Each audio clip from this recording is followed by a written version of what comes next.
Started.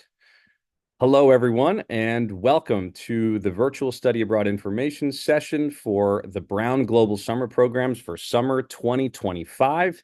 This is a session that's designed to give you a high-level overview of the 4 programs that we're going to be offering for summer 2025, and we're excited to have you here to learn with us.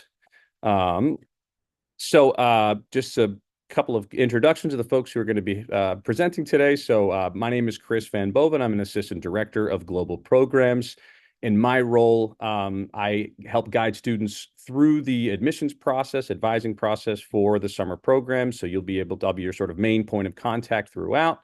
And I'm also really delighted to be joined here today by Karen Roskelly from the Office of Financial Aid. Karen, I'm not sure if you'd like to maybe introduce yourself.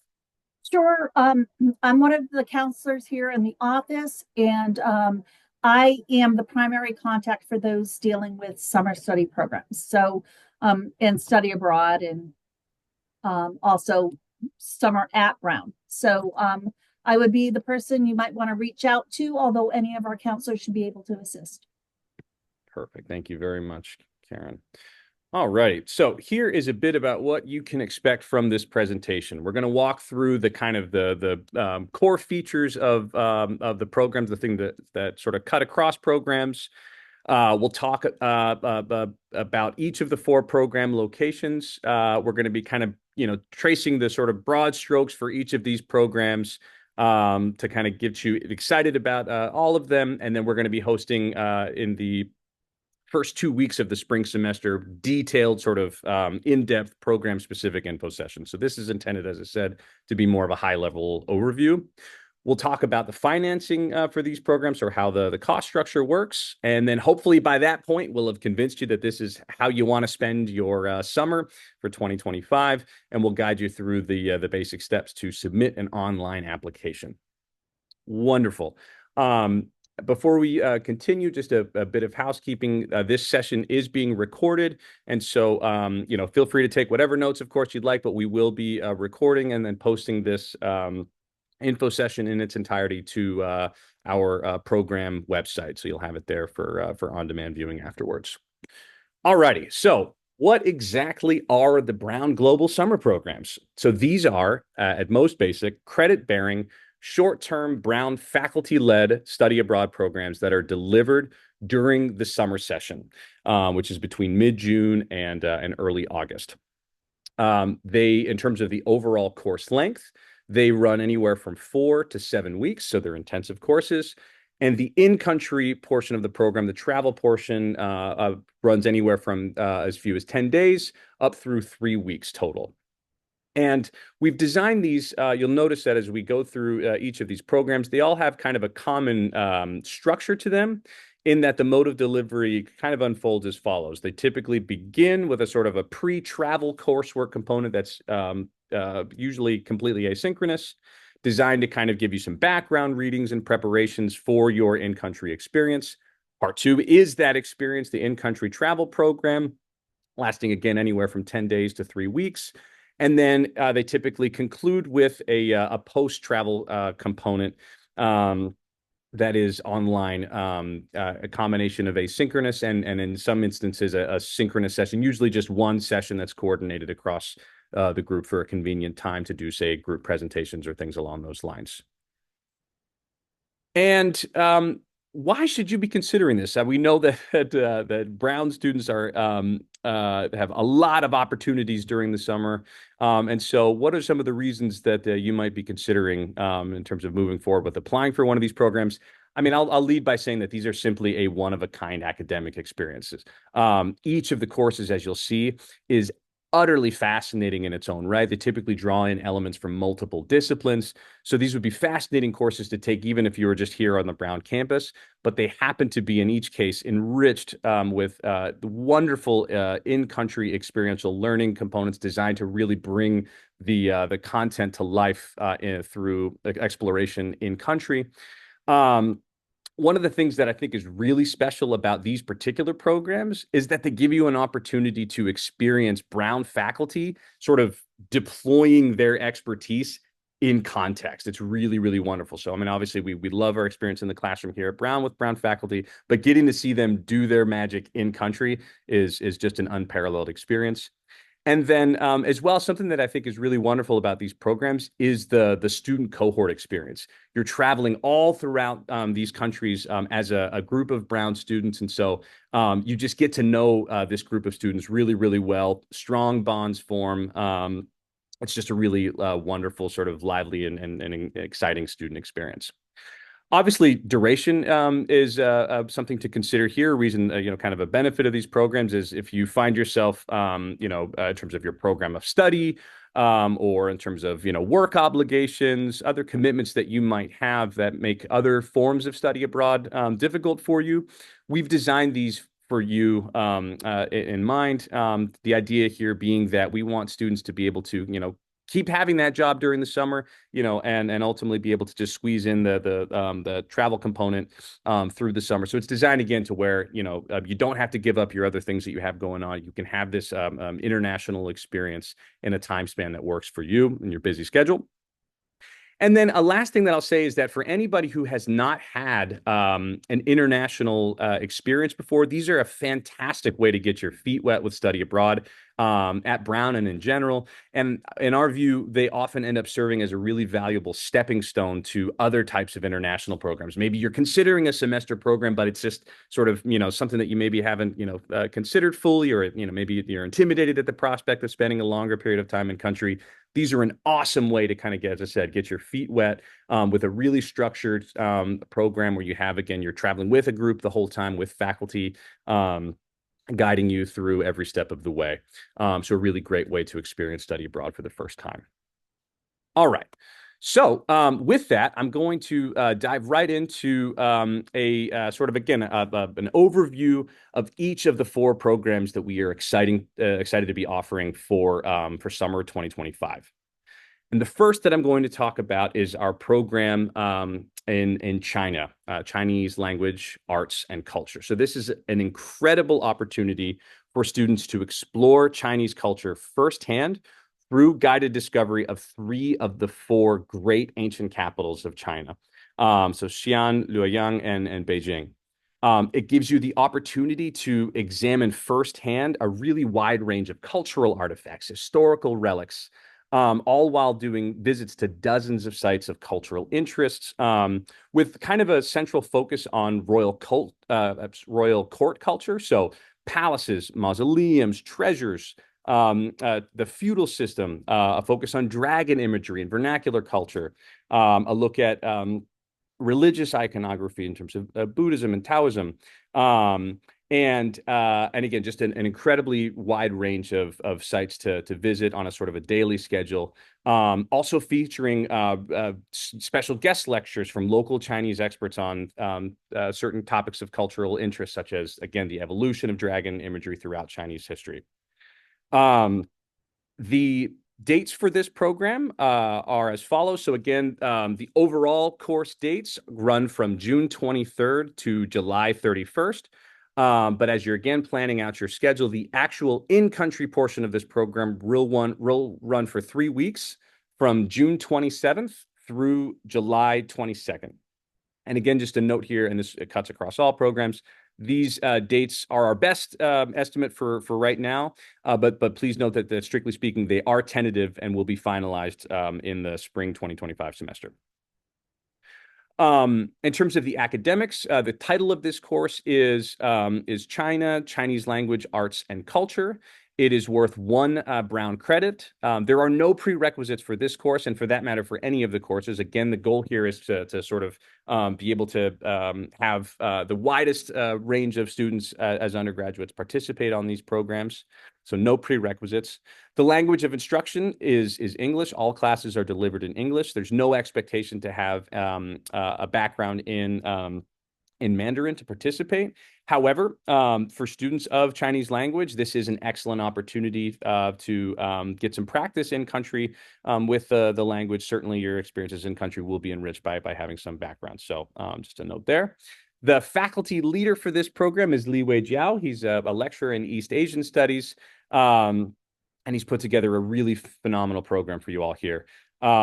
In terms of the mode of delivery, following the pattern that we'd mentioned, it will begin with pre-travel coursework that will be fully asynchronous online.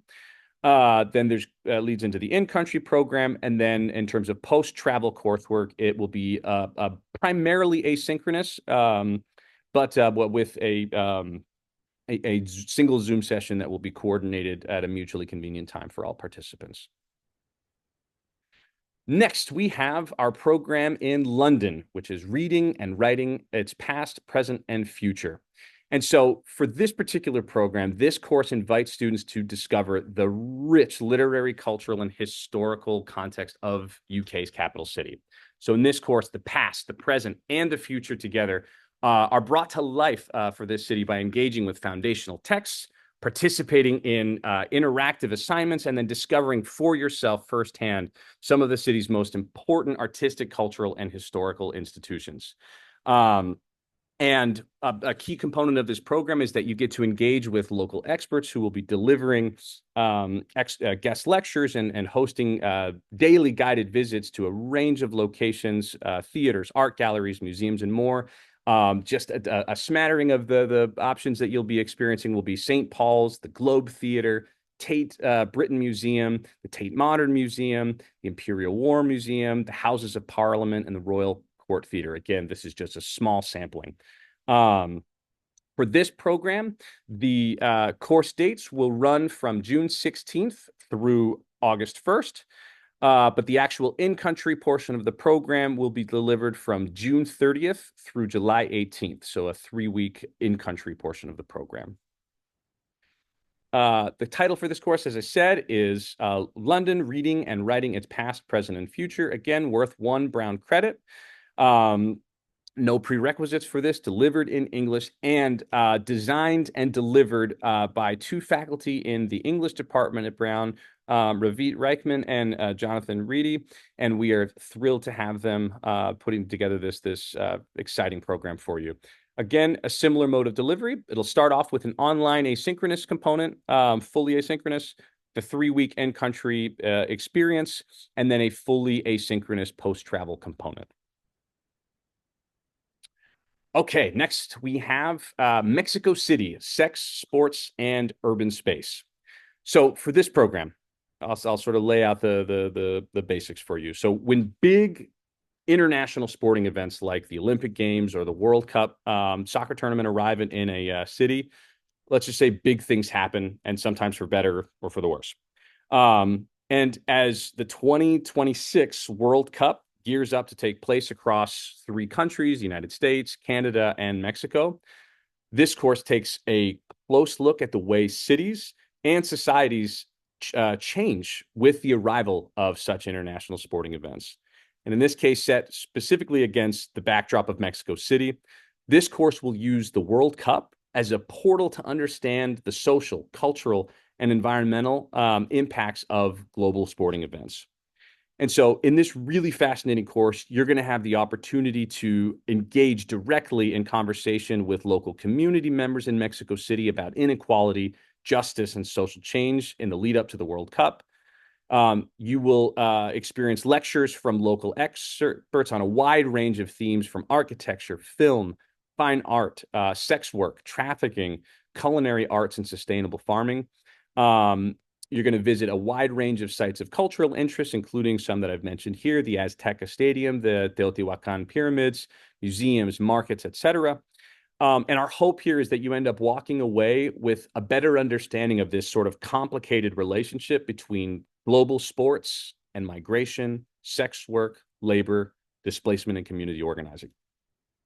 This course is going to run from June 16th through July 26th.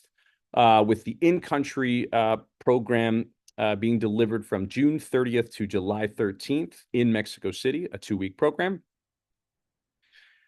The title, as I've said, is Sex, Sports, and Urban Space and the 2026 World Cup in Mexico City. It's worth 1 Brown credit, no prerequisites. The language of instruction is English. And similar to the program in China, while there's no expectation that you have any background in Spanish language, for students of Spanish language, this will provide you a nice opportunity to have 2 weeks of practice with the language. So it is a nice opportunity for students of Spanish.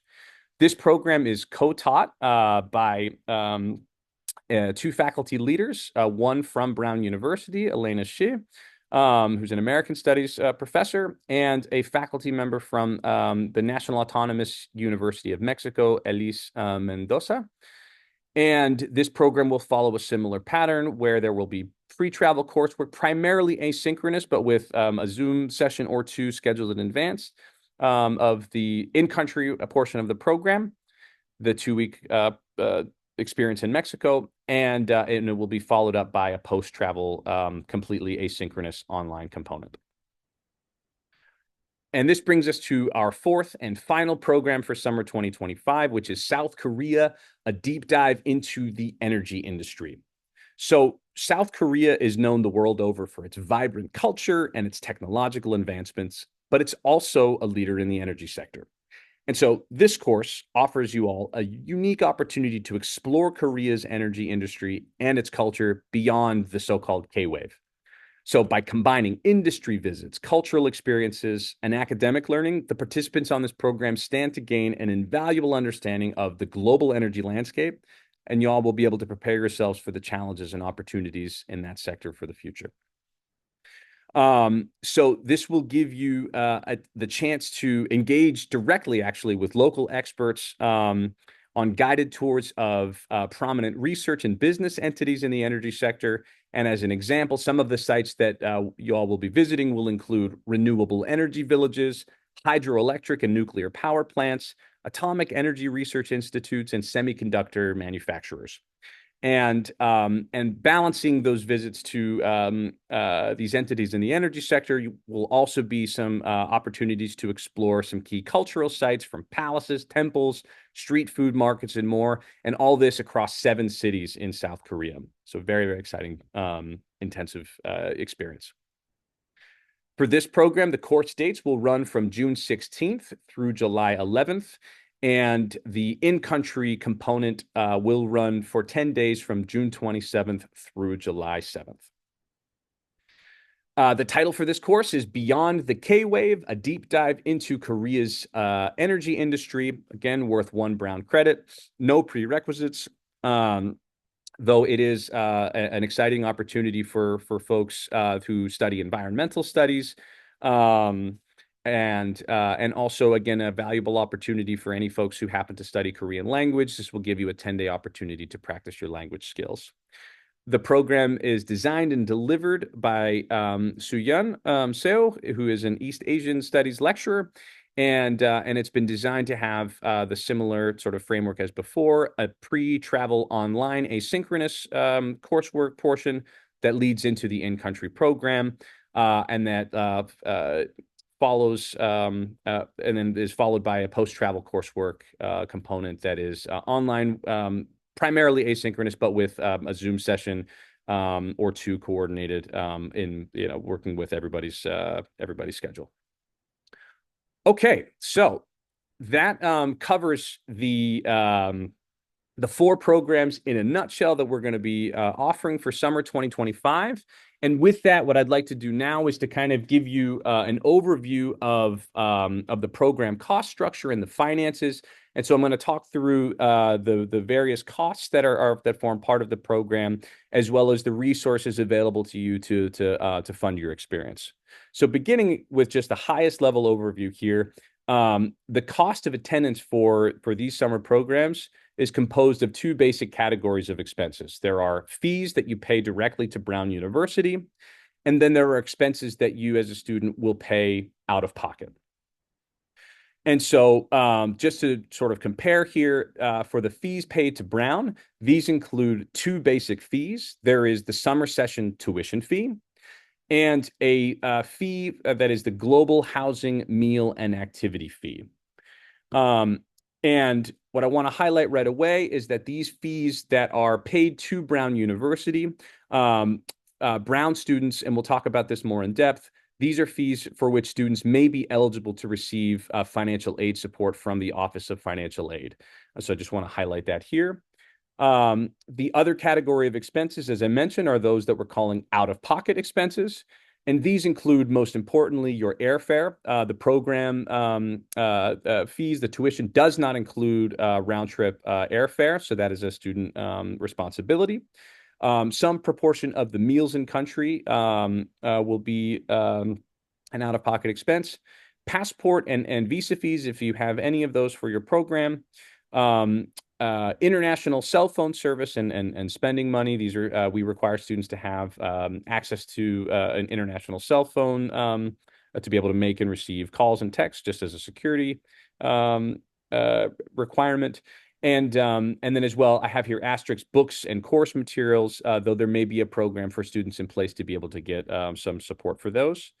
Um, I also want to just highlight here that these are expenses that if you again are looking for different sort of funding sources to support your time on these programs, these are where external scholarships may be an important resource, and I'll provide links for those on a later page. And then you may also consider borrowing loans to support some of these expenses as well. Um, Moving on to just to kind of further break down the fees paid to Brown. So the first, again, is the summer session tuition fee, which pays for 1 credit of Brown tuition. And this fee is the same across all programs, and I've included that fee here. And that is paired with a global housing meal and activity fee that's designed to pay for all of your in-country housing, all of the activities that form part of that program, and a significant number of the meals that are part of that program. Just as an aside, we will be listing in detail on each of the program websites a breakdown of the program specific costs and which meals are included and not across those programs so that you can be fully prepared to budget.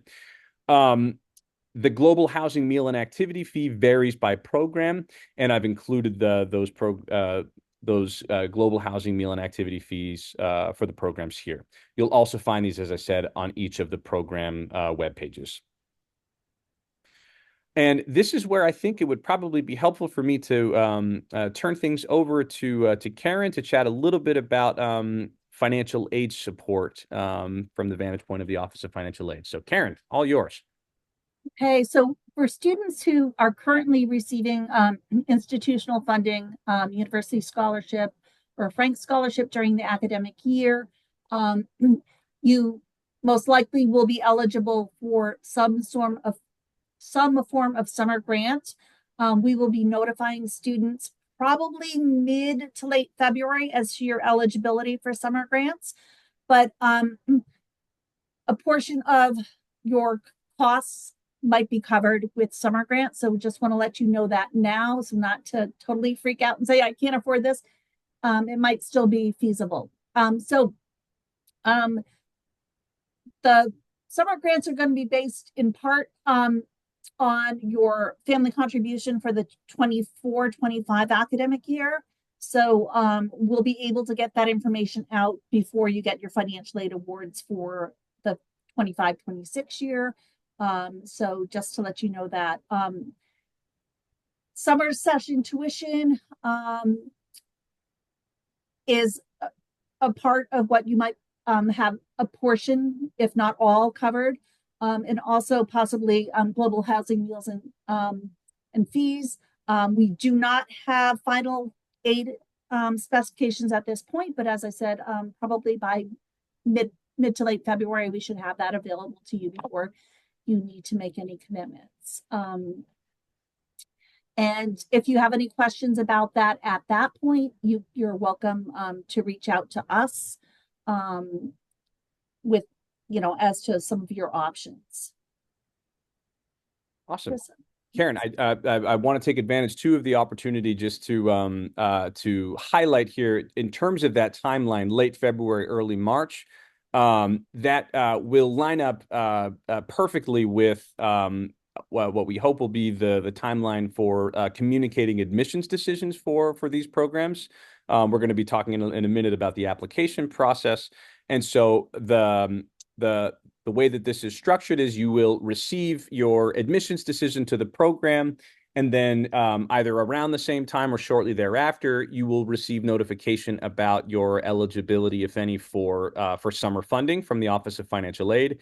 The idea is that you will have that information handy at your fingertips so that you can make an informed decision about whether or not you're in a position to commit formally to the program by mid-March.